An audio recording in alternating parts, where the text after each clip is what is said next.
এবং আরেকটা কথা বলা হয় ওয়াকিলা ইন্না সাবাবা তাসমিয়াতিহি বিযালিকা, ইলমুন নাহকে ইলমুন নাহুর নামকরণ কারণ হলো আন্না আলী ইবনে আবি তালিব রাদিয়াল্লাহু তাআলা আনহু, হযরত আলী ইবনে আবি তালিব রাদিয়াল্লাহু তাআলা আনহু লাম্মা আমারা আবুল আসওয়াদ আদ-দুআইলি, যখন তিনি আবুল আসওয়াদ দুআলিকে আদেশ করলেন আইয়াদাহু ওয়া আল্লামাহু আল ইসমা ওয়াল ফি'লা ওয়াল হারফ,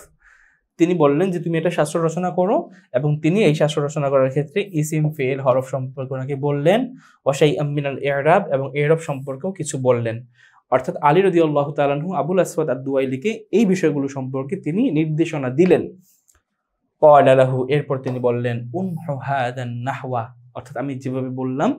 এভাবে তুমি বাকি কাজগুলো করে ফেলো।